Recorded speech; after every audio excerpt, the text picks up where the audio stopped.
placed yourself in a box. Whether this was as simple as introverted or extroverted, or something more complex, such as a leader or a follower, optimistic or pessimistic, free-spirited or methodical. Maybe it was for the sake of just plain fun, like taking a what kind of pizza are you quiz to find out if you're more pepperoni or buffalo chicken. Although there isn't necessarily any harm in finding joy in these more trivial labels, they can help us understand why humans have tendencies to swing towards these boxes, which can affect us quite negatively when labeling larger and harsher aspects of our personalities altogether. So, why do we find it necessary to rely on these labels? Humans' brains have tendencies to categorize almost everything. These labels make large ideas easier to process as we can define them using known topics which we already understand. This way of thinking is inevitable when the brain is forced to analyze about a quintillion items of information per second. And it even becomes helpful to allow the brain to quickly categorize and store information that is not particularly important.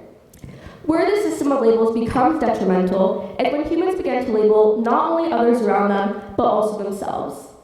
I believe when it comes to labeling our own personalities, we do this to help simplify ourselves, rather than accepting parts of ourselves which we may not yet be comfortable with. But perhaps we could become more comfortable with even the aspects of our personalities that will never have an accurate label or category. Perhaps we could exist without the need for these labels at all. The concept of existing completely without labels seems foreign to a majority of us, and that isn't our fault. Putting information into categories is what allows the brain to function as quickly as it does.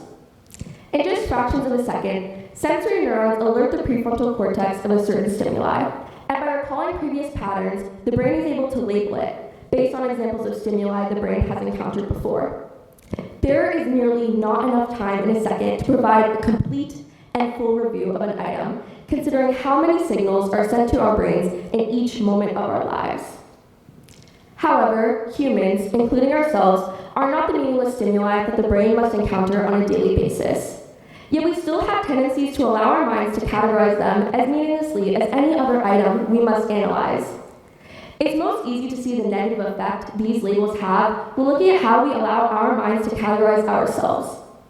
An example of two polarizing categories our brains may try to place ourselves into are lazy and productive. I used to believe I was a very productive person.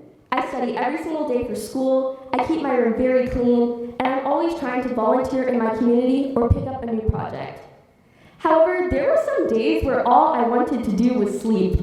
I didn't want to get out of bed that day, and I'd much rather just lounge around and get absolutely nothing done.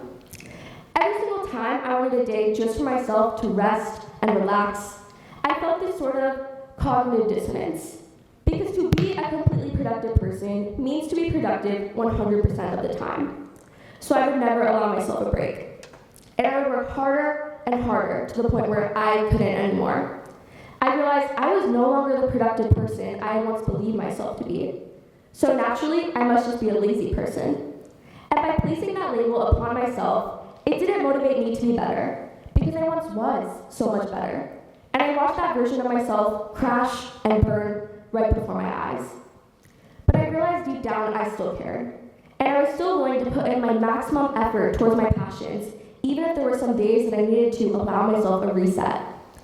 It felt glorious to no longer be defined by either of these two labels, as I realized I was no longer 100% productive, but I was also nowhere near 100% lazy. Now, I could spend my precious time on this earth trying to guess exactly where I fall on this spectrum. Or I could simply accept that I may never know. At the end of the day, what benefit do I earn from identifying just how lazy or just how productive I am? The answer is virtually nothing. And although this is just one example of the negative consequences that can occur when choosing one option between a polarizing set of labels, I believe it identifies a pattern many people experience when choosing between categories such as these. I ask you to go forward and fight against the habit of the mind to place yourself into tiny little boxes that could never capture an entire human personality. Our personalities are fluid and evolve with each new experience we collect. One moment, I could feel super independent, and the next, I might be on the phone asking my mom how to make a copy of a PDF. I might feel super emotional one day, and the day after that I feel super logical, and then the day after that I feel really emotional again. I'll have you know I'm one of the most social people ever. I will go up and talk to almost anyone. Yet I still find myself getting nervous every time I have to talk in front of a large crowd of people. In all of these examples, I find that I cannot label myself as entirely one thing or the other, and I honestly would rather not. By avoiding these categories, I allow myself to be who I am in that moment, rather than worry if I fit the label I have allowed to be placed onto me. We can also apply this mindset to how we choose to view other people who we meet throughout our lives. Every individual has their own set of biases towards other people, whether or not we choose to acknowledge them. They're sort of like a pair of glasses we wear when looking at the world, but they can often distort our perception of others when combined with our brain's tendency to label. Some biases are much more harmful than others, such as assuming somebody must act a certain way because of a racial stereotype. But even more innocent biases can still be destructive to both ourselves and the person who we are labeling. If we allow ourselves to assume we must know an individual's personality based on a type of label we place onto them, we miss out on so many opportunities to build relationships with people who may have very different lifestyles and perspectives than us. Friendships would be dull if we only interacted with people exactly like us, or people who we have labeled something we are already comfortable with. And none of us would ever learn new ways to look at and solve problems if we never branched out to people who we may have nothing in common with. The evidence for how harsh categorization has burdened humankind is clear through both the labels we place upon ourselves and those we place onto others. But it becomes even more concerning to look at how these labels are engraved into ways which entire nations operate. Take the United States political system, where citizens are asked to select a party they identify with completely. But if they want a real shot at making change for this country, they're only given two real options: Republican or Democrat. A majority of people's ideas fall somewhere in between these two categories, and there may be some ideas from one party you agree with, and others you couldn't disagree with more. This leaves almost everyone dissatisfied when the topic of politics is brought up, because we are told to just go with what we believe the better of two options are, when a majority of us have a completely unique set of opinions that are not fully represented by either of these parties. 68% of Americans feel neither of our two parties completely represent their views, meaning a majority of citizens have grown dissatisfied with the two-party system. If we can learn to remove the instinctual categorization we subject ourselves and others to, who's to say we can't form a society where we are allowed more expression in our ideas for humanity, without forced conformation to a label that could never hold all the nuance of personality or opinions?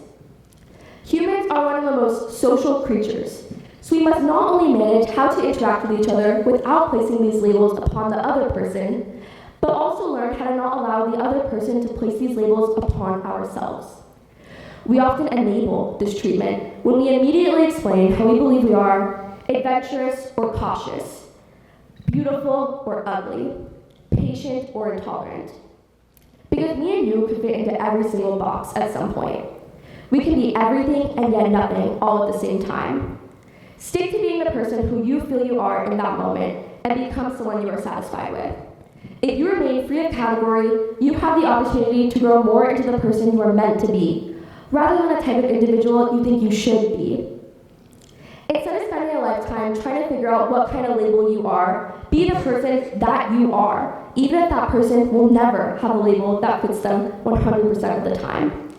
Instead of spending a lifetime trying to figure out what kind of pizza you are, spend that lifetime just enjoying pizza with new friends. And instead of trying to figure out what kind of pizza those new friends are, instead just spend time enjoying their company. And eventually, you may come to love that person who you will still be unable to label. Thank you.